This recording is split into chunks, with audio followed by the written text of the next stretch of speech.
What is up, guys? You are very welcome along to my Southampton preview here on Anfield Agenda. As I'm sure you're aware, this is Liverpool's last game before we break for the World Cup. So, we want to head off with a win and another 3 points. It is a Saturday 3 p.m. kickoff. We will be doing a watch along over on the Anfield Agenda Twitch channel as always. You'll find the link in the description.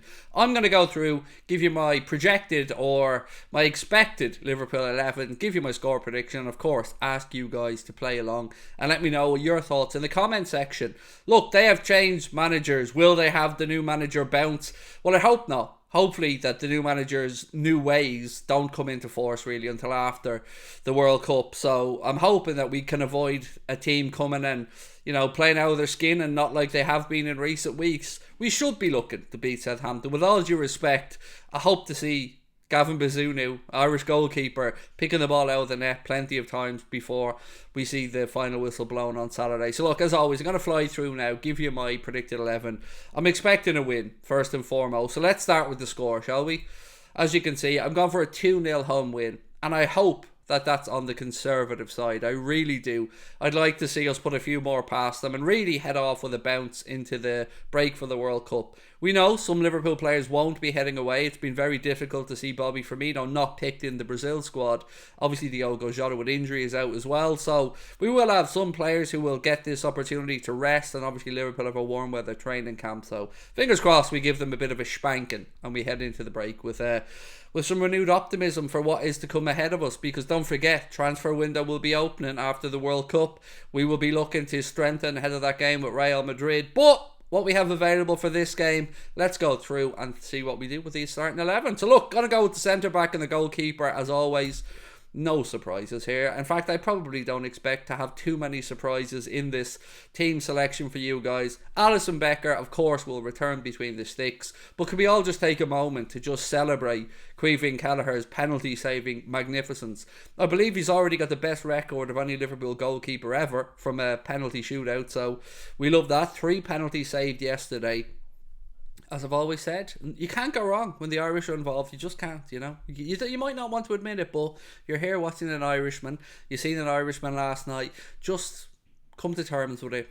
We're a pretty nice race of people. Pretty good group of people as Irish. But that being said, even Caoimhín Kelleher in his Irishdom can't hold a candle to that man between the sticks, Alisson Becker, who has been a huge difference maker for Liverpool since he's come into the club. You know what? I still pinch myself because he's legit. He's mustard. He's top of the tree. Whatever you want to say. Alisson Becker, we couldn't wish for a better keeper. And the centre-back partnership that you see in front of him there, Ibrahim Konate and Virgil van Dijk, are fully what I expect Klopp to go with, but also probably our best centre-back pairing in my mind. Ibu has of course been called up to the France national team ahead of the World Cup, and we know that Virgil van Dijk will be going and captaining the Netherlands as well. So 2 great centre-backs there, one at the peak of his career or maybe just getting towards the twilight of his career, and one very, very exciting prospect in Ibrahim Konate. So no arguments, I don't think they're the best 2 centre-backs they've got to play. Full-back positions. Yeah, I've done it. I've gone for Robbo and Trent. And I know people are going to be talking about Trent, and I know people are going to be saying he needs to be moved into midfield or he needs to be dropped. Not for me. I've been very happy to see Calvin Ramsey play the 90 minutes yesterday. He looks like a real prospect. But for this one, it's got to be Trent surely. Trent at right back, Robbo at left back, and let's get Trent's confidence back up. Robbo, for me, has been a breath of fresh air since he's come back in after his injury layoff. Costas is a very able deputy, but I have to say, Andy Robertson, for me, is the starting left back. So look, no shocks there with the back 5. Moving into midfield. You knew I was going for Thiago anyway. I mean, let's be honest. I don't know if I've ever done a team selection where Thiago Alcantara's been available and I haven't included him. But then again, why wouldn't I? It's Thiago. So look, for me, it just came down to, will it be Fabinho or would it be Jordan Henderson? And I'd rather see Henderson alongside Thiago. I think they're a better double pivot. Fabinho wasn't bad in the last game against Spurs. I thought that he was certainly improved on recent performances, but I can't lie, in a double pivot, this is the duo that I like. So I go for Thiago and Hendo in midfield. My guess is a 4-2-4 diamond, which could of course be a 4-3-3, which could of course be a 4-2-3-1. But for this argument, or for this debate, I'm going to go for a 4-2-4 diamond. So who have I put in the diamond in the other positions? I'm sure you've probably guessed most of them by now, but let's go through it and pretend that we're all shocked anyway. So, for the position just behind the striker, the central attacking midfielder, the false nine, the link-up man, whatever you want to call him, Bobby Firmino has to be in that role for me. I was expecting a bit more from Fabio Carvalho in the game against Derby County yesterday. I wanted him to shine. I wanted him to stand out and show he was a cut above who was on the pitch. And for whatever reason, be it the amount of changes in and around him, I didn't quite see what I'd hoped to see from him yesterday. But I'm sure moving forward, we will see much better performances from Fabio. So for me, this is the man he needs to be learning off. Bobby Firmino in that central role just behind the striker. I never, ever, ever thought that I would agree with Jurgen Klopp that we could utilise Darwin from the left-hand side, but by God, I've been won over. He gives us an out ball in the left channel. He gives defenders something else to think about. And whilst he does do a lot of good work down that left side, sometimes I would like to see him push in and get closer to Mohamed Salah and get into the area where he can do most damage, which is of course the penalty area.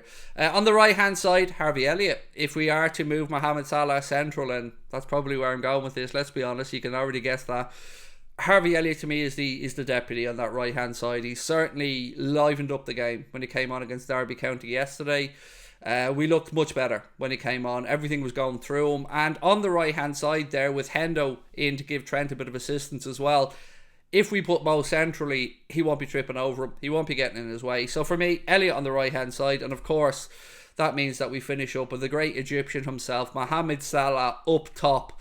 And that is my 11 that I think can get the job done and hopefully put Southampton to the sword. Now look, I like Southampton as a football club. Always have, always will. They've done it in the right way. They always have a great youth structure, bring through cracking players. A lot of time for Southampton and their fans. So as much as I want us to beat them, I do wish them well for the rest of the season because they're a proper club. So that's me. Alisson, Trent, Robbo, Van Dijk and Konate in the central defensive positions. Thiago Alcantara and Jordan Henderson in midfield. With Darwin Núñez, Bobby Firmino, Harvey Elliott and Mohamed Salah up top. Now, I want to see you guys with us for the watch along. I'm lucky I can watch it over here in Ireland. It is being shown on Premier Sports. So, well, it's now Viaplay Sports actually. I think they've changed names. But if you guys are looking how to watch it, you're probably going to have to get creative. You know the drill at this point. For me, when I need to watch a game, I take a little trip to Spain and turn on my DAZN when I'm over there, and I can usually find the games that I'm looking for. But I know you guys are a creative bunch and I know you'll find ways to watch it. So I hope that you join us for the watch along. We'll have a full post-match show as well with Mr. Paddy Murphy doing the hour-long match reaction. And yeah, I'll be back here same time tomorrow. Well, will it be the same time? Probably a little bit earlier after hopefully we beat Southampton. Tomorrow's Friday, Craig, so I definitely will be back here tomorrow, but in a completely different guise altogether. I'm rambling, but then again, life's good at the minute. The Reds are winning. I'm happy. I hope you are as well. So look, thank you very much for your time as always, my friends. Drop a like on the video. Let me know if you agree or disagree with that starting 11. And wherever in the world you are watching, I hope life is treating you well. I hope your families are well. And I hope that you're looking forward to, well, hopefully a festival of football at the World Cup. So I will talk to you soon. Much love. Bye-bye.